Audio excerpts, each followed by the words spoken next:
5 second थांबा, कारण पुढच्या काही मिनिटात मी तुम्हाला सांगणार आहे राज ठाकरे आणि उद्धव ठाकरे आज कसे, का आणि कुठे एकत्र आले.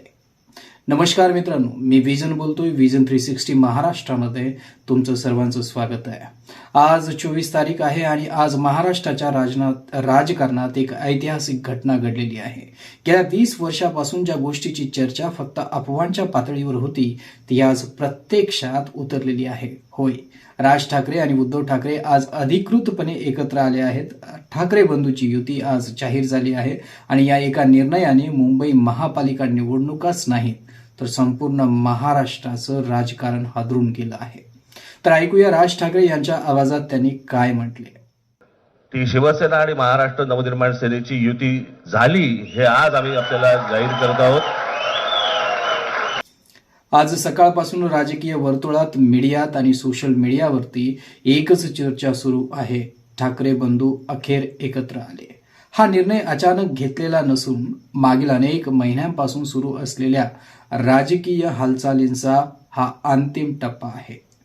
आज 24 तारखेला झालेली ही युती केवळ दोन नेत्यांची भेट नाही तर ती एक स्पष्ट राजकीय घोषणा आहे. बीएमसी निवडणूक 2026 साठी थेट रणशिंग फुंकण्यात आले आहे. मित्रांनो, सर्वप्रथम आपण हे समजून घेतलं पाहिजे की ही युती इतकी मोठी का आहे. मुंबई महानगरपालिका म्हणजे केवळ एक स्थानिक स्वराज्य संस्था नाही, ही देशातील सर्वात श्रीमंत महानगरपालिका आहे.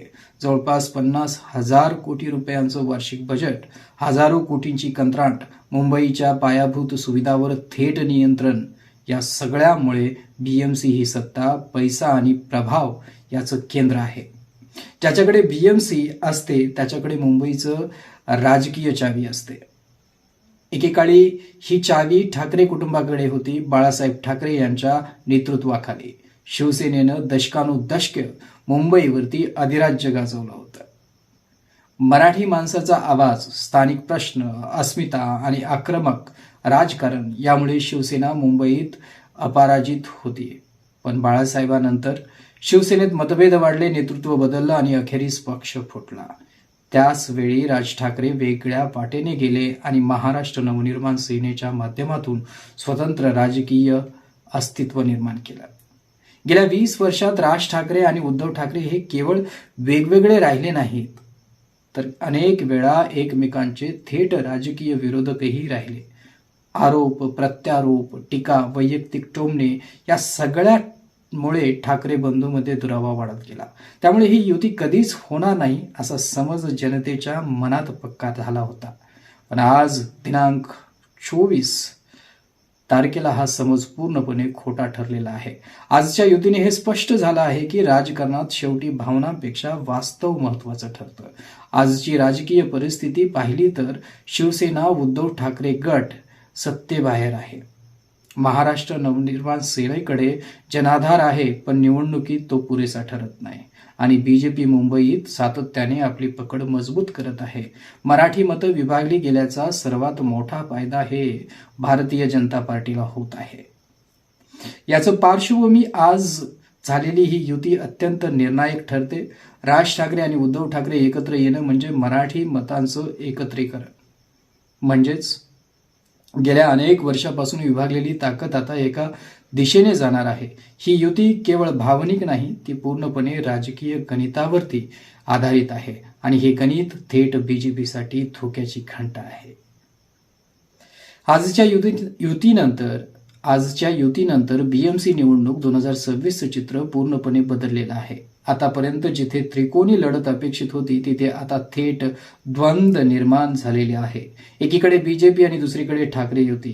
काँग्रेस आणि एनसीपी यांच्या भूमिका आता दुय्यम ठरण्याची दाट शक्यता आहे, कारण मुंबईत अजूनही ठाकरे नावाला एक भावनिक वजन आहे जे आजच्या युतीमुळे पुन्हा एकदा सक्रिय झालेलं दिसतं.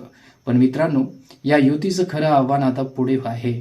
युती झाली हे जाहीर झालं, पण आता प्रश्न आहे नेतृत्व कसं ठरणार, निर्णय प्रक्रिया कशी असणार, उमेदवार वाटप कसं होणार आणि सर्वात महत्वाचं म्हणजे जुने मतभेद प्रत्यक्ष कामात अडथळा ठरणार का.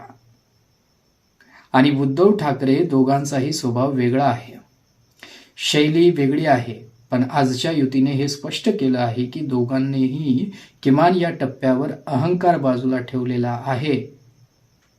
जर ही युती याच एकसंधपणे पुढे गेली तर तिचा परिणाम केवळ बीएमसी पुरता मर्यादित राहणार नाही, याचा थेट परिणाम महाराष्ट्र विधानसभा निवडणुकीवर होईल. ठाकरे ब्रँड पुन्हा एकदा राष्ट्रीय राजकारणात चर्चेचा विषय बनेल. मराठी अस्मितेचा मुद्दा नव्याने पुढे येईल आणि मुंबईच्या राजकारणात मोठा सत्ता बदल घडण्याची शक्यता निर्माण होईल. आज 24 डिसेंबर 2025 ला झालेली ही युती म्हणजे एक स्पष्ट संदेश आहे. ठाकरे कुटुंब आता पुन्हा एकत्र लढणार आहे. हा निर्णय उशिरा घेतला गेला असला तरी तो निर्णायक आहे. जर ही युती जमिनीवर प्रभावीपणे उतरली तर बीएमसी निवडणूक 2026 ही महाराष्ट्राच्या राजकारणातील सर्वात मोठी लढत ठरेल आणि जर कुठेही विसंवाद निर्माण झाला तर त्याचा फायदा मात्र विरोधकांना मिळेल.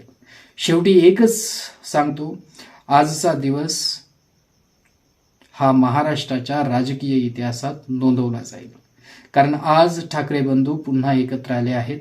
आता प्रश्न एकच आहे, ही एकता किती काळ टिकते आणि तिचा परिणाम किती दूरपर्यंत जातो? तुमचं मत काय आहे? ठाकरे युती बीएमसी जिंकेल का? कमेंटमध्ये नक्की सांगा.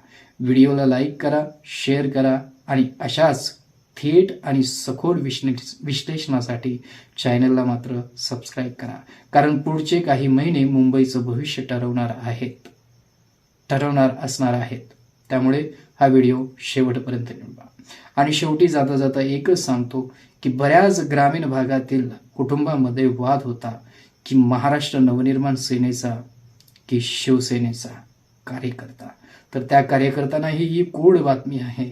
कार्यकर्त्यांनी मराठी अस्मिता जपावी, महाराष्ट्राच्या उद्धारासाठी सर्वजण एकत्र यावं आणि ह्या कार्याला लागावं. जय हिंद, जय महाराष्ट्र.